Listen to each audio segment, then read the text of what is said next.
completely and utterly wrecked. Look at this gaming tourist saying that Black Myth Wukong is one of the most overrated games of all time. Black Myth Wukong sold 10 million copies in 3 days, broke Steam's all-time concurrent player record, made 1 billion, sold 25 million copies, and counting. And then, like the absolute Chad, Harman Smith, the YouTube's greatest novelist, amazing how you didn't mention what makes it a great game. What we're seeing here is essentially the collapse of a narrative, because one of the conservacore, like, weird copes of, like, 2023 was this idea that, like, Black Myth Wukong was this, like, out-of-nowhere hit coming out of China that was anti-woke, that was based, that was gonna show it to those SJW cucks and, like, you know, own all the liberals and steal all the game awards. Not only did it not do jack shit, not only does no one remember or talk about this game at all the attempts at bringing this thing back and trying to make it relevant just ends up making you look like a complete dipshit, okay? Not once did this individual address, like, the simple reality that this is a video game and you're not talking about the video game. Instead, you're using this video game to kind of fuel your culture war bullshit, you know, instead of actually, you know, talking about what makes it good, why you like it, the story, the characters, the setting, the mechanics, like any of that, you know. Instead, you're doing this vague thing where you're like, liberals tried to cancel Black Myth Wukong, but they completely failed. This is our game, guys. This is the most base thing ever. Oh man, I sure love playing as Sun Wukong in a Souls-like. Oh man, I'm so hard.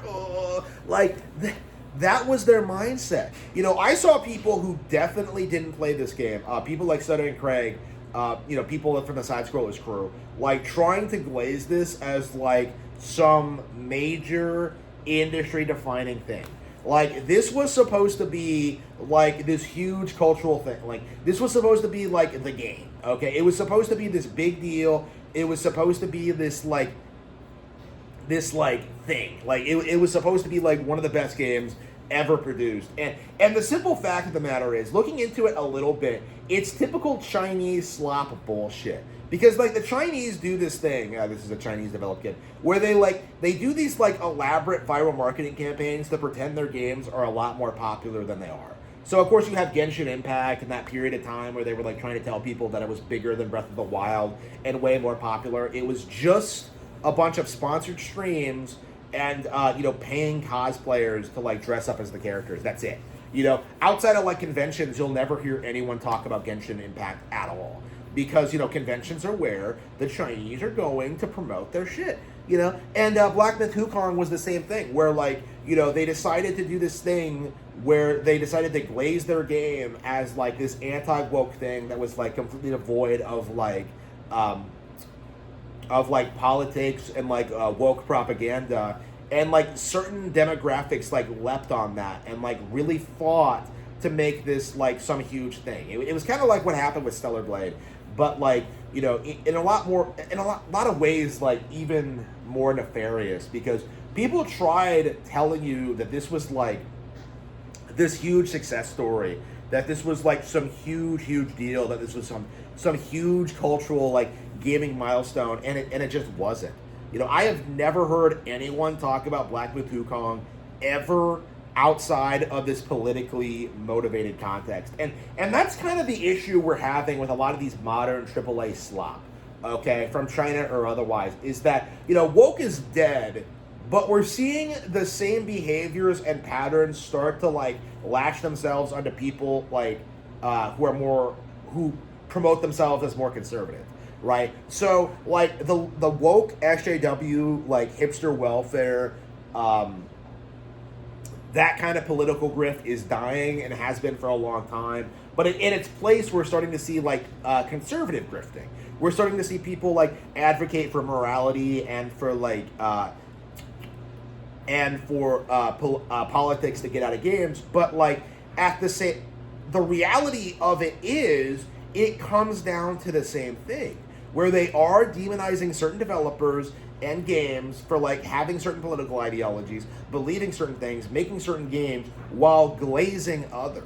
Because this is the thing that I don't like about like conservative grifters, and something that I think needs to be said a lot more is that there are plenty of people in the gaming industry who are liberal who make good video games and should be celebrated.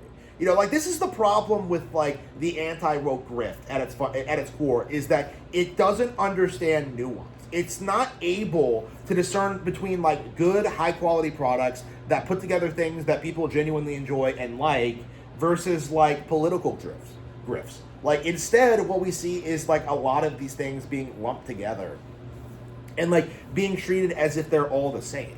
It's kind of shocking when you like, branch out into like, less well-known properties and brands and like, seeing what like, is actually out there outside of like, core nerd circles. And what you get is like relatively good, high quality stuff. The problem with that is that, fan culture refuses to let go of declining IPs like Star Wars, Star Trek, Warhammer 40K, and instead bitches and moans about like, everything that happens in these series instead of just, buying something else, going elsewhere, doing what they should do and just move on and like, play another game, like again, in a lot of ways, endlessly like grifting about this stuff makes the problem worse because you're drawing attention to certain properties, certain individuals. Like Kathleen Kennedy is a household name because of how people couldn't like keep her name out of their mouths instead of just, not watching Star Wars movies. Like, again, I think it would be a lot more effective in dealing with this stuff if we just focus on, like, the low quality of it all and not, like, endlessly just bitch and moan about every single thing these people say and every single thing they do and, like, every single hot take they have. And especially, hyping up absolute bullshit that is not relevant, is not popular, will never be relevant and popular, and is not some, like, major force in the conservative sphere. Like, the simple fact of the matter is, Black Myth Wukong is 100% not relevant. It is not a game that stood the test of time. It never became as popular as something like Elden Ring or Baldur's Gate. This is not a game that, like, really stuck out compared to the competition, but because the Chinese were willing to pay so many streamers to shill it, we're kind of in this position where a lot of people in the YouTube sphere are glazing it in the hopes of getting more sponsorships and more deep partnerships with the Chinese, instead of like calling a spade and acknowledging that this is like one of the more AstroTurf games of the past decade. Again, like this is the problem, is that like we are seeing streamers sell out to certain developers for payouts, for support, for like, for their careers, and not really talking about the artistry or talking about like actual video games. Because if you're playing actual video games, you have dozens of games that you would rather be playing than Black Myth Wukong. That's just the reality of it. That's just the reality of the situation. Is that there were dozens of games that came out that year that were better than Black Myth Wukong. And the simple fact of it all is that, like, these grifters don't acknowledge that these games even exist, because that would mean acknowledging that their grift is based on lies. The idea that, like, the evil SJWs are taking away all of our video games instead of just, like, the most popular ones. Again, it's just, it's a grift at its core. Like, it absolutely is a grift, and we absolutely do need to address and point this out, like, about how ridiculous this narrative has always been.